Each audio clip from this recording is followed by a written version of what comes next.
ભારત માતા કી હજી કઈ તમારે ઘટે છે? આમ તો આજની આખી મીટિંગ એ ભાજપ માટે નથી.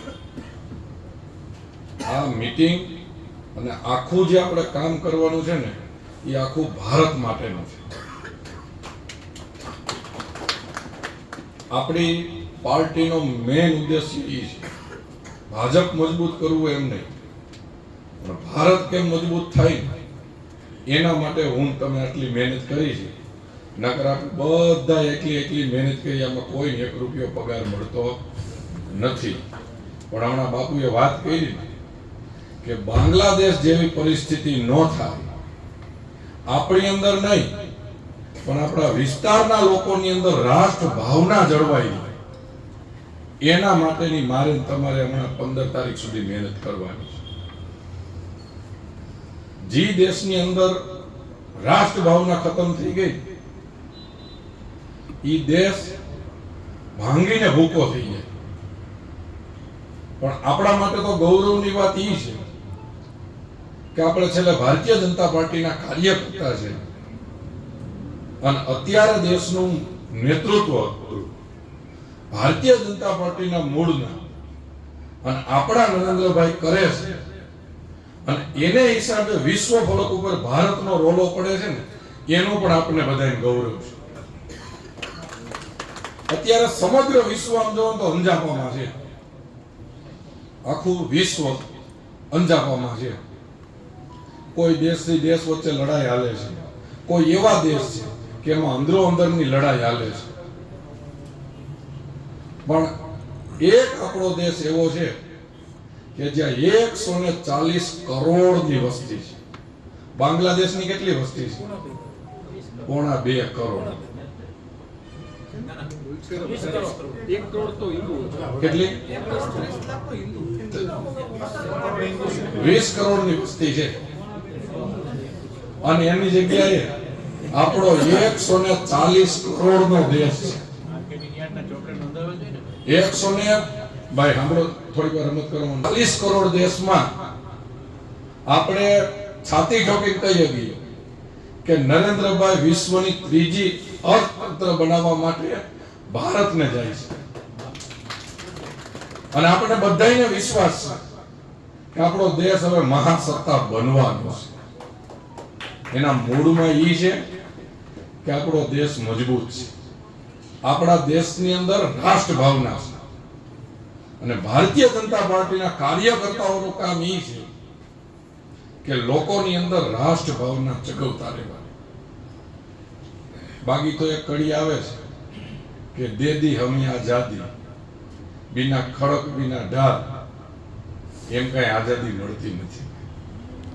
અને એમ જો આઝાદી મળી હોય તો ભગતસિંહ, સુખદેવ, રાજ્યગુરુ 18-20 વર્ષની યુવાન વયે હસતા હસતા ફાંસીના માચડે ચડી ગયા કોણ?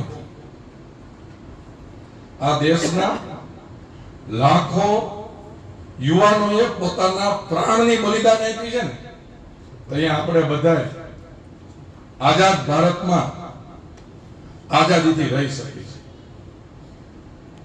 અને આ નવયુવાનોએ જે પોતાના પ્રાણની બલિદાન આપ્યું છે ને, એ એળે ન જાય ને, અને મા ભારતી અખંડ રહીએ, આપણો દેશ મહાસત્તા રહીએ, આપણા દેશને માં કહીએ. આવી રાષ્ટ્ર ભાવના સાથે જોડાયેલો આપણો વિષય છે. આ વાત આપણે એટલા માટે કરી છે કે આ વિષયને કોઈ, અત્યારે જે આપણો આ કાર્યક્રમ આવ્યો છે ને, હર ઘર તિરંગા, આ વિષયને કોઈએ હળવેથી નથી લેવાનો. એમાં આપણે આભાર માનીએ નરેન્દ્રભાઈનો કે જેણે તિરંગાના કેટલા એવા ક્રાઇટેરિયા હતા, એમાંથી આ દેશને મુક્ત કર્યો, જેથી આપણે આપણા ઘર ઉપર બધી જગ્યાએ આવી રીતે તિરંગો લહેરાવી શકીએ છીએ. આઝાદીના 70 વર્ષ સુધી કોઈને આઈડિયો ન આવ્યો હોય કે તિરંગો તો 24 કલાક બધી જગ્યાએ લહેરાવવો જ જોઈએ. જ્યારે પહેલી વાર નરેન્દ્રભાઈ આ કાર્યક્રમ આપ્યો ત્યારે દેશનું સારામાં સારું મકાન કદાચ મુકેશ અંબાણીનું હોય તો એના ઉપર તિરંગો લહેરાતો હતો, અને ભારતનું કોઈ નાનામાં નાનું ઝૂંપડું હોય ને એની અંદર કોઈ ગરીબ માણસ રહેતો હોય ને તેના ઝૂંપડા ઉપર તિરંગો હતો. આવા કાર્યક્રમો કર્યા છે, અને આ જે દેશ ભાવના આવી છે ને એનું આપણને ગૌરવ છે. આપણે જેટલી મીટિંગો કરીએ, હમણાં આપણે વાત કરી કે આપણે ભાજપ મજબૂત કરવા માટે નથી, ભારત મજબૂત કરવા માટે છે. આ દેશના હજારો લાખો યુવાનોએ પ્રાણની બલિદાન આપી ત્યારે આપણો દેશ આઝાદ થયો છે. હું તો ત્યાં સુધી કહું છું કે આ રાષ્ટ્ર નિર્માણનો 1 રૂપિયો જો કોઈ પોતાના ઘરમાં લઈ જાય તો એના શહીદોની હત્યા કરી હોય ને એટલું પાપ લાગે. આપણે બધાય આપણે ખાલી અહીં બેઠા છે એટલા નહીં, આપણે આટલા દિવસની અંદર ગામમાં, ગલીમાં, શહેરમાં વાત કરવી પડશે કે આપણે બધા સેવા માટે આવ્યા છે, મા ભારતીને પરમ વૈભવના શિખરે પહોંચાડવા માટે આવ્યા છે. આ રાષ્ટ્ર નિર્માણનો 1 રૂપિયો જો કોઈ લે નહીં અને બધાય દેશદાસથી કામ કરે તો મોદી સાહેબનું જે સપનું છે ને કે 2047 ની અંદર ભારત જ્યારે આઝાદીના 100મું વર્ષ વધાવતું હોય છે, શતાબ્દી મનાવતું હોય છે, ત્યારે ભારત વિકસિત દેશ હશે. એ સપનું કદાચ વહેલું પણ પૂરું થઈ જાય. આપણે બધાય પોતાના હૃદય ઉપર હાથ મૂકી અને જોવાનું કે આ રાષ્ટ્ર નિર્માણનો 1 રૂપિયો આપણા ઘરમાં તો નથી આવી જતો ને. અને આવી કોકને વાત કરશું, કોકને ચોટ લાગી જશે ને તેમાં કેટલું કામ થઈ જતું હોય. હું જેથી ભારતીય જનતા પાર્ટીની અંદર ધવલભાઈ જોડાણો યુવા ભાજપનો, તેથી મારા પપ્પાએ મને ખાસ કીધું હતું કે જોજે દેશનો રૂપિયો આપણા ઘરમાં ન આવવો જોઈએ. અને હું તમને ભારતીય જનતા પાર્ટીના કાર્યકર્તા તરીકે છાતી ઉપર હાથ મૂકી અને તાકાતથી કહું કે હું આવડા મોટા માર્કેટિંગ યાર્ડના ચેરમેનની મને જવાબદારી છે. આજની તારીખમાં હું 1 રૂપિયો આ દેશનો મારા ઘરે નથી. અને જ્યાં સુધી આ સિસ્ટમમાં છે ને ત્યાં સુધી આપણે બધા રાષ્ટ્ર ભાવનાથી કામ કરીએ.